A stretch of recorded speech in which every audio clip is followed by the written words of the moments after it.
FSc में 1000 plus marks. अच्छा, फिर ही आप एलिजिबल हुए एमडी कैट की अटेम्प्ट देने के लिए? हम एलिजिबल तो हैं, हम प्रेपरेशन भी कर रहे हैं, लेकिन हमें जो है ना, हम सोचते हैं कि हम लोगों से बहुत पीछे हैं, या हमारी प्रेपरेशन बहुत कम है, या हम ऐसा लगता है कि हम मतलब कि हम कर नहीं सकते। तो इस हम हालांकि हम कर भी आपका सकते हैं, नाम लेकिन इरफान है ना? मैं समझ गई आपकी बात। जी अच्छा, जी आपसे मैं पूछ रही हूँ, आपने मैट्रिक में अच्छे मार्क्स लिए, या जिसकी भी आप बात कर रहे हैं उन्होंने मैट्रिक में अच्छे मार्क्स लिए, एफएससी में अच्छे मार्क्स लिए ना?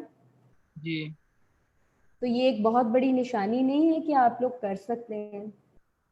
है जी जी जी है ना? बिल्कुल। ये जी निशानी है कि आप लोग अगर यहाँ तक आए हैं ये चीजें अचीव करके, ये मार्क्स लेके, तो आगे आपको टेंशन क्यों हो रही है? उस पे वर्कआउट करें। मैंने जो इतना लंबा पीछे आप लोगों को अवेयरनेस सेशन दिया, उसके अकॉर्डिंगली आप लोगों को एक्चुअली स्ट्रेस किस लिए हो रहा है? आपने खुद कहा कि कहीं हम दूसरे लोगों से बहुत पीछे हैं। हमने उसकी भी जिम्मेदारी की पोटली उठा के यहाँ पे रखी। फिर एक और गठरी बनाई हम लोगों ने कि अगर हम पीच फेल हो गए, यहाँ रखी। फिर हम लोगों ने एक गठरी ये बनाई कि ओहो इसके तो इतने मार्क्स हैं, मैं तैयारी उतनी नहीं कर पाया, ये बहुत टाइम देता है, वो गठरी यहाँ पे रखी। 3 इतनी बड़ी बड़ी गठरियां तो मैंने गिनवा दी जिनका आपने बोझ उठाया हुआ है। पहले तो उनको साइड पे रखें। मैट्रिक एफएससी में ये थोड़ा कम था ना बोझ, आपके कंधों पे, आपके दिमाग पे, आपके सर पे। तो अप्रिसिएशन की जो नीड है, और दूसरे लोग क्या कर जाएंगे, मैं नहीं कर पाऊंगा, वो जो फियर है, उसको साइड पे रखें, अपने आप को रिलैक्स करें और फिर तैयारी शुरू करें और अल्लाह के हवाले कर दें कि तो आपने अपना 100% देना है, वो आप देंगे और काम करेंगे तो आप बिल्कुल अचीव भी करेंगे जो आप डिजर्व करते हैं। जी ma'am, thanks. Excuse me ma'am, मेरा भी एक क्वेश्चन है इधर। जी जी मैम, हम ना स्कूल कॉलेज में पढ़ रहे होते हैं तो हमें ऐसे लगता है कि बस हम ना इतने नंबर लेंगे, मतलब कि जब पढ़ रहे होते हैं तो फिर ऐसे लगता है कि ये सब कुछ हम कर लेंगे, लेकिन जब एग्जाम में बैठते हैं तो नंबर एक्सपेक्टेशन से बहुत कम आते हैं। अब यूनिवर्सिटी लेवल पे भी ऐसे ही है कि मतलब कि पूरा सेमेस्टर हमने बहुत अच्छा पढ़ा तो मतलब कि बहुत कम नंबर आते हैं, तो मैम इसका क्या सोल्यूशन? इसका सोल्यूशन है कि आप थोड़ा सा रियलिस्टिक हो और बैठ के, जैसे मैंने आपको कहा कि पेपर पेन को अपना दोस्त बना लें, 2 कॉलम्स बनाएं, उसमें आप लिखें कि आप क्या क्या करते हैं एग्जाम्स में अच्छे मार्क्स लेने के लिए। वो लिखें कितने घंटे पढ़ता हूँ मैं, और जो घंटे पढ़ता हूँ मैं वो कितना क्वालिटी वाइज अच्छा पढ़ता हूँ मैं, ठीक है, और कितना टाइम देता हूँ क्वालिटी वाइज अपनी स्टडीज को। अगर मुझे कोई चीज समझ नहीं आती है तो मैं उसके लिए कहीं से हेल्प लेता हूँ कि नहीं लेता, ये खुद ही से सोच के बैठ जाते हैं कि हाँ ये मेरा कॉन्सेप्ट अच्छे से क्लियर हो गया। कभी चेक भी करवाया करें कि मेरे कॉन्सेप्ट अच्छे से क्लियर हुए हैं कि नहीं हुए, मेरी तैयारी उस तरह से अच्छी से हुई भी है कि नहीं हुई भी। तो उस बारे में थोड़ा सा रियलिस्टिकली हमें अपने आप को, अपनी एफर्ट्स को रीएनालाइज करने की ज़रूरत होती है, क्योंकि अगर आपके ख्याल में आप कोशिश पूरी कर रहे हैं फिर भी रिजल्ट्स आपकी तवक्को के मुताबिक नहीं निकल रहे, तो फिर आपको थोड़ी सी वायरिंग चेक करने की ज़रूरत है कि वोल्ट्स तो पूरे आ रहे हैं लेकिन चीज़ें अच्छे से नहीं चल रही, इसका मतलब है कहीं पे वायरिंग में कहीं कोई प्रॉब्लम है, तो उसको चेक करना ज़रूरी है। जी मैम, थैंक यू। मैम मेरा क्वेश्चन था, मैंने आपसे सेशन के दौरान पूछा था, आपने कहा था कि इमोशंस कंट्रोल करना बताएंगी। मैंने आपसे पूछा था कि अगर मेरी कोई बहुत बेस्ट फ्रेंड है अगर वो मुझसे गुस्सा कर देती है मुझ पर कभी कभार, जिसे मैं एक्सपेक्ट नहीं कर रही होती, या बहुत हार्श वर्ड यूज कर देती है, तो मुझे बहुत ज़्यादा स्ट्रेस होता है कि मतलब मुझे नींद नहीं आती और रोना भी बहुत ज़्यादा है, तो हाउ आई कैन कंट्रोल आपसे कहा था कि मैं आपको अलग से स्ट्रेस मैनेजमेंट के अलावा कुछ चीजें बताऊंगी, आप लोगों की बड़े काम की चीज बताती हूँ एक आप लोगों को। थोड़ा सा ये आप लोगों को प्रैक्टिकली बताती हूँ कुछ ड्रॉ करके। ये सिर्फ एक आपका ही मसला नहीं है, ये आजकल बहुत प्रॉब्लम देखने में आती है कि हमारे कुछ लोग, कल ही एक मेरे पास क्लाइंट था कि मेरी मंगेतर मुझे लगता है मुझसे प्यार नहीं करती, मेरे से ख्याल नहीं करती, मेरे से मेरे हस्बैंड बात नहीं करते, मुझे तवज्जो नहीं देते। तो इस तरह की कंप्लेंट्स आती हैं और उसकी वजह से हमें स्ट्रेस भी होता है बहुत ज़्यादा। तो आप लोगों को मैं एक चीज़ बताती हूँ, आप लोगों को ये नज़र आ रहा है यहाँ पर क्लियरली? ये देखें, मैंने 3 सर्कल बनाए हैं। सबसे इनर सर्कल कौन सा है? जैसे मैंने आपको पहले बताया, स्फीयर ऑफ कंट्रोल सर्कल है ये, कंट्रोल वाला। इसके अंदर की जो चीजें हैं ये आपके बस में है। ये वाला जो है सर्कल, ये जो सर्कल है ये इन्फ्लुएंस का है। जो चीज आप यहाँ करेंगे वो इसको इन्फ्लुएंस करेगी, चाहे पूरा करे इन्फ्लुएंस, चाहे पार्शियली करे। ये वाला जो दायरा है ना, ये आपके कंट्रोल से बाहर है, ये आपकी बस में नहीं है चीजें। इस पे मैंने एवरीथिंग एल्स लिखा हुआ है, सब चीजें यहाँ पे आपके दायरा कार से बाहर हैं। आप एग्जाम्पल ले लें, आप सब लोगों को इस तरह की कोई रिलेशनशिप प्रॉब्लम्स हैं तो वो यहाँ पे अपनी अपनी एग्जाम्पल को खुद से अपने माइंड में कोट कर लें। ये जो सर्कल है ना, यहाँ पे आपका लाइफ पार्टनर है, या आपका मंगेतर है, या आपका बॉयफ्रेंड गर्लफ्रेंड है, या आपकी फ्रेंड है। ये एवरीथिंग एल्स में आप उसको मजबूर नहीं कर सकते कि वो आपसे बात करे, आप उसको मजबूर नहीं कर सकते कि उसके दिल में आपके लिए मोहब्बत आए, आप उसको मजबूर नहीं कर सकते कि उसके दिल में आपके लिए अनकंडीशनल केयर आ जाए। ठीक है? कंट्रोल में क्या है आपके? ये है, यहाँ पर आपकी अपनी जात है, यहाँ पर काम करें आप। यहाँ पर काम क्या क्या आप कर सकते हैं? ज़रा अपना माइक ऑन करें।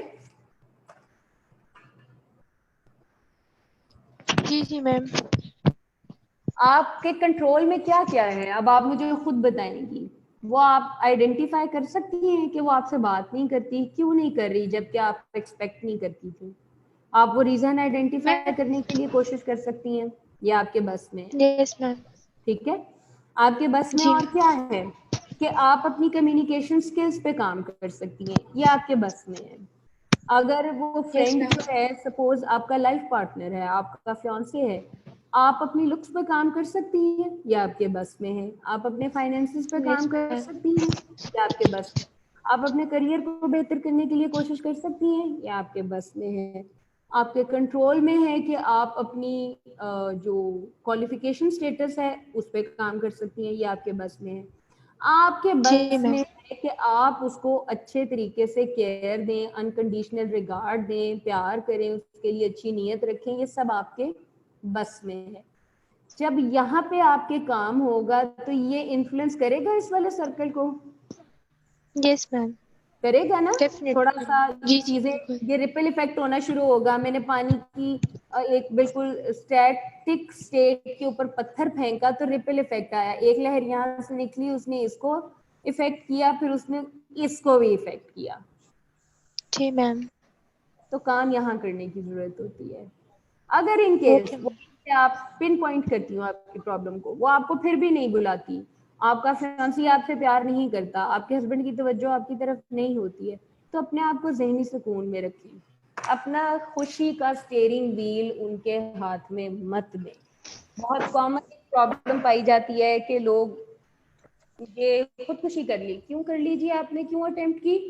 वो मेरा बॉयफ्रेंड मेरे से बात नहीं कर रहा था, मेरी गर्लफ्रेंड मेरे से बात नहीं कर रही थी, वो किसी और से बात करती है, मुझे तवज्जो नहीं देती है, तो मैंने उसकी वजह से खुदकुशी कर ली। भाई आप इतने गिरे पड़े हैं कि आप इतनी कीमती जान, इतनी कीमती बॉडी, इतना कीमती माइंड किसी की अप्रिसिएशन लेने के लिए कुर्बान करने पे लगे हैं। नहीं, आपकी अपनी भी कोई वर्थ है, आप खुद भी बहुत कीमती हैं। अपने ऊपर काम करें, अपनी खुशी के लिए काम करें, तो ये अल्टीमेटली उनको आपकी तरफ मुतवज्जे करेगा। लेक्चर आ गया है। Okay ma'am, thank you ma'am, got it. और किसी का कोई क्वेश्चन? मैम एक और भी मेरा क्वेश्चन था।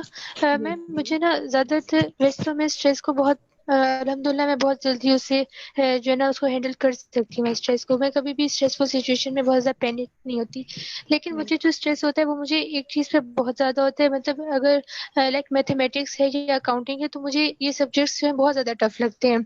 तो जब भी इनका पेपर होता है तो मुझे उस टाइम में इतना एंजाइटी फील हो रही होती है कि मुझे ऐसा लगता है कि मेरा स्टमक डिस्टर्ब हो रहा है, या फिर मुझे जो है ना बहुत ज़्यादा शिवरिंग हो रही है, क्योंकि मुझे लगता होता है कि शायद मैं इसका पेपर मेरा बुरा होगा। हालांकि मेरी तैयारी होती है, मुझे कॉन्फिडेंस भी होता है कि इंशाल्लाह मैं कर लूंगी, लेकिन स्टिल वो बहुत ज़्यादा डिफिकल्ट होता है। मुझे हमेशा इस तरह की सिचुएशन होती है, सिर्फ एक वाहिद सिचुएशन है, इससे मैं वो कंट्रोल नहीं कर सकती। जो स्ट्रेस के जी मैम। टिपिकल, मैंने आपको जो स्ट्रेस के टिपिकल फिजिकल सिम्टम्स बताए आपको वो आ रहे होते हैं। जी जी मैम। तो ये तो पता चल गया है ना कि ये स्ट्रेस की वजह से आ रहे होते हैं। जी जी मैम। स्ट्रेस है आपको, स्ट्रेस किस वजह से है ये आपने कभी सोचा है?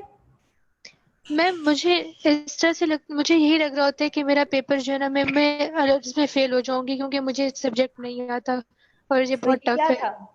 ये आपकी थॉट्स हैं ना, ये आपके बिलीव्स हैं कि ओवरऑल एक अजम्पशन है, हमारी बिलीफ है, हमारा लर्निंग का एक्सपीरियंस है, ये हमारे पास्ट एक्सपीरियंसेस यस हैं, मैम। हमने सीख लिया हुआ शुरू से। ओए होए मैथ्स बहुत मुश्किल है, मुझे भी यही लगता है, मेरा भी यही बिलीफ है कि मैथ्स बहुत मुश्किल है।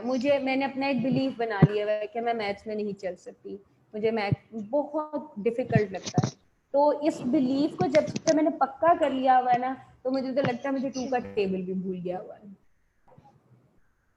ये आपके बिलीव्स होते हैं, जी मैम।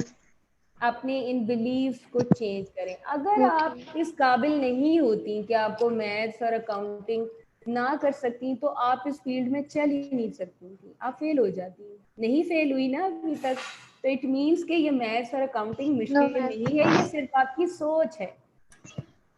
ये भी बाकी सब्जेक्ट्स की तरह ही है। मुझे पूरा यकीन है हम में से हर कोई मेडिकल भी कर सकता है, मैथमेटिक्स की फील्ड में भी जा सकता है, एमबीबीएस की फील्ड में भी जा सकता है, साइकोलॉजी की फील्ड में भी जा सकता है। इवन घर में हम अगर कोई हाउसवाइफ है, कम पढ़ी लिखी है, मेरा ख्याल है आज भी अगर किसी ऐसी खातून को मेडिकल में एडमिशन दिलवा दिया जाए और उसको ये यकीन दिलवा दिया जाए कि वो कर सकती है, ये आसान है, ये मुश्किल नहीं है, तो वो बिल्कुल एमबीबीएस कर सकती है। यस हमारी मैम। एसोसिएशन चीजों के साथ पहले से बन गई होती है। बड़ों से ही सुनती आई हो ना, इर्द गिर्द के लोगों से ही सुनती आई हो ना कि मैथ्स बहुत मुश्किल होता है, जबकि खुद करती हो तो आसान भी लगता है, मुश्किल नहीं लगता। यस मैम, जो समझ आ जाए वो इजी लगता है, अगर ना हो इट समझ आ मीन्स कि रहा वो तो मुश्किल डेफिनेटली नहीं उतना है, ये लगता एक्चुअली है। हमें सिखा ऐसा दिया गया है, हमारी कॉग्निटिव वायरिंग ऐसी हो चुकी है। Okay ma'am, thank you ma'am. Thank you so much. Ma'am जी बताइए। मैम मेरा क्वेश्चन था कि हम जी जो सोचते हैं वो तो हमारा दिमाग ही सोचता है, जी जी। तो दिल की राय कहाँ से आ जाती है? तो हमारा हार्ट ये कह रहा है, दिल ये कह रहा है ये काम करने को, दिमाग कुछ और काम करने को कहता है। हाँ, दिल ये की कैसे? राय जो है, इसको हम कुछ लोग जो है इसको जो बयान करते हैं वो ये कहते हैं कि सपोज मैं रिपीट कर रही हूँ कि आप मुझे बताएं मैंने आपको ठीक परसीव आपका क्वेश्चन को किया है कि आपको पता है कि आपने एक काम करना है, सुबह आपका एग्जाम है, आपने पढ़ना है, अगर आप नहीं पढ़ेंगे तो आप फेल हो जाएंगे, लेकिन आपका उठ के दिल नहीं कर रहा पढ़ने को। मैंने ठीक क्वेश्चन आपका परसीव किया? ऐसा मैम ऐसे ही होता है, दिल कुछ और काम करने को कहता है नहीं लेकिन करने को कर रहा होता ना, लेकिन आपको पता है कि पढ़ना तो पड़ेगा, सुबह एग्जाम है, उसके बगैर चारा नहीं, दिल की क्या है, छोड़ो परे इसको। तो एक चीज होती है आपकी सिक्स सेंस। सिक्स सेंस आपकी बहुत अच्छी चीज होती है, ये आपकी इंट्यूशन होती है। इंट्यूशन आपको अच्छी वाइब्स देती है, बुरी भी देती है, लेकिन ये आपको बताती है। जब भी आप चुप करके दिल की सुन के बिस्तर पे लेटे होते हैं कि अच्छा अभी ठहर के पढ़ लूंगा, अभी दिल नहीं कर रहा, क्यों? क्योंकि आपके सिक्स सेंस और आपका पास्ट एक्सपीरियंस आपको बता रहा होता है कि मैं उठूंगा और आधा घंटा भी पढ़ूंगा तो मैं तैयारी कर लूंगा और सुबह मैं पेपर दे आऊंगा, क्योंकि सुबह पेपर देना तो एक अल्टीमेट ट्रूथ है ना कि वो तो जाना ही जाना है, आपने छोड़ नहीं सकते उसको। तो आपकी इंट्यूशन, आपके सिक्स सेंस आपको और आपके पास एक्सपीरियंसेस आपको बता रहे होते हैं कि ये कर लूंगा मैं, लेकिन अभी दिल नहीं कर रहा। दिल क्यों नहीं कर रहा? क्योंकि वो थक गया है, आपका दिमाग और आपकी बॉडी पढ़ पढ़ के, स्ट्रेस को बर्दाश्त कर करके तो जब बॉडी एग्जॉस्ट हो जाती है तो वो एक टाइम आता है कि वो बोझ उठाने से इनकार कर देती है, या फिर आपका दिमाग थोड़ी सी ब्रेक चाह रहा होता है। एक्चुअली ये होता है। Thank you ma'am. आप लोगों का कोई क्वेश्चन है तो अगले 3 मिनट तक कर लें, फिर हम ये सेशन को एंड अप करें।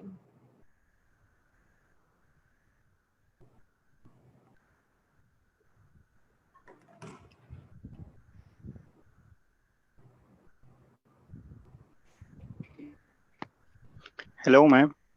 जी बताइए। मैम हम कभी किसी चीज़ की तैयारी करते हैं, अगर उसमें फर्स्ट अटेम्प्ट में किसी जगह पे हम फेल हो जाते हैं तो ये एक उम्मीद सी टूट जाती है। इस उम्मीद को तसलसल बरकरार रखने के लिए हमें क्या करना चाहिए? आपने लगता है सेशन पूरा अटेंड नहीं किया। जी जी मैम। हाँ, आप रिकॉर्डिंग देखिएगा, आपको इसका आंसर मिलेगा कि हमें इस चीज को लेके कहाँ कहाँ पर काम करने की जरूरत है। इसको मैंने बहुत अच्छे से कॉम्प्रिहेंसिव एक्सप्लेन किया है। ठीक है ma'am, thank you. Thank you so much.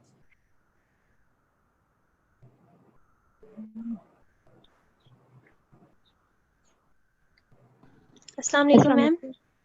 वालेकुम अस्सलाम।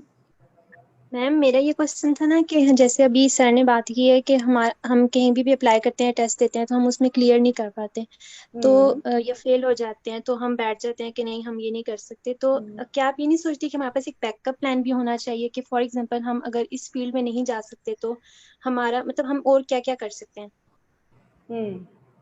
दो चीजें आती हैं इसमें। एक तो ये कि जब आप एक फील्ड के लिए तैयारी कर रहे हैं तो वो एक फ्रेज आपने सुनी होगी कि सारी कश्तियां जला के आए थे वो लोग, पीछे का रास्ता नहीं था कोई। ठीक है, तो पहले तो आपको अपना 100% देने की जरूरत है। 100% तभी दिया जाता है जब कोई बैकअप प्लान नहीं होता। ठीक है, बैकअप प्लान जब बैक ऑफ द माइंड आपने रखा हो ना तो फिर तैयारी में कहीं ना कहीं कोई खामी रह जाती है। ठीक है, मेरे वालिद साहब शुरू से मेरे से एक्सपेक्ट करते थे कि मैं CSS करूं, क्योंकि उनको लगता था कि मेरी बेटी है इतनी ब्रिलियंट, और मुझे पता है आज मैं कह सकती हूँ कि हाँ मैं कर भी सकती थी, लेकिन मेरा कभी इंटरेस्ट नहीं रहा था। जबकि CSS करने के लिए मेरे पास उस वक्त जो सारी कंडीशंस जो थी वो बहुत फेवरेबल थी। मैं इंटेलिजेंट भी थी, मैं पढ़ भी सकती थी, जॉब के लिए बाद में लोग कहते हैं कि सिफारिश होनी चाहिए, तो वो भी मेरे पास बहुत अच्छी थी। लेकिन मेरा अपना जो गोल था, मेरा अपना जो इंटरेस्ट था, वो शुरू से ही अपनी फील्ड में आगे जाने का था। एक प्रैक्टिसिंग साइकोलॉजिस्ट बनने का और PhD करने का एक मेरा बहुत बड़ा ख्वाब था। इस पे मेरे अपने वालिद से बहुत डिस्प्यूट भी रहा। तो वो मुझे कहते थे कि इन केस तुम ये ना कर सकी तो कोई बैकअप प्लान रखो। तो मैंने कभी कोई ऐसा बैकअप प्लान रखा ही नहीं। तो पॉजिटिव रही, ऑप्टिमिस्टिक रही, तो अपॉर्चुनिटीज मेरे लिए खुलती चली गई, क्योंकि मेरे पास कोई बैकअप प्लान नहीं था। फिर भी दूसरे आ जाते हैं हम कि अगर कोई बैकअप प्लान मल्टीपल टाइम्स आप अटेम्प्ट करते हैं, आपको लगता है आप 100% अपना दे रहे हैं, लेकिन फिर भी आप फेल हो जाते हैं वो टारगेट अचीव करने में, तो फिर वहां पर आपको थोड़ा सा एक स्टॉप पीछे आके थोड़ा सा एनालाइज करने की कोशिश करनी चाहिए कि कहीं मैं एक छोटी सी स्टिक के साथ एक बड़े से जानवर को लीड तो करने की कोशिश तो नहीं कर रही।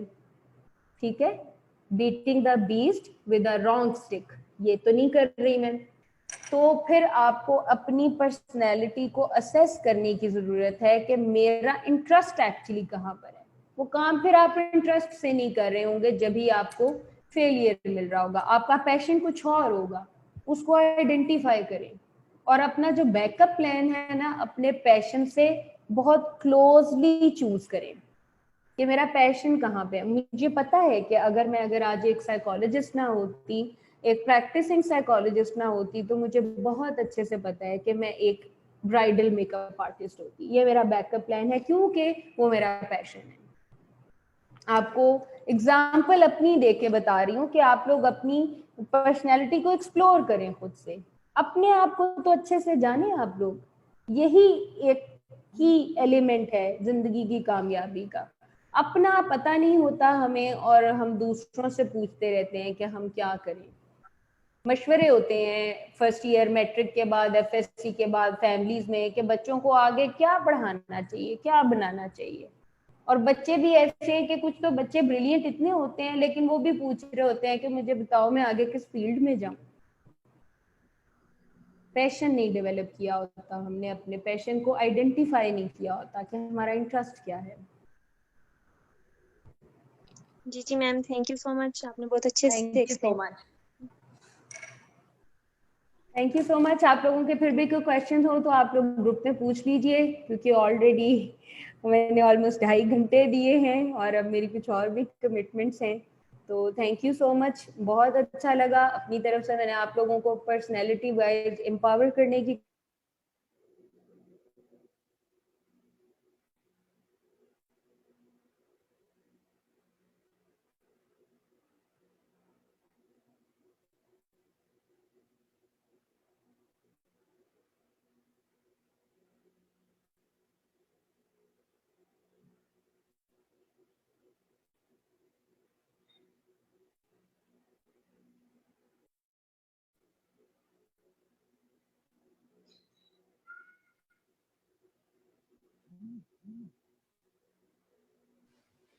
आई थिंक सो मैम का कोई नेट इशू हो रहा है।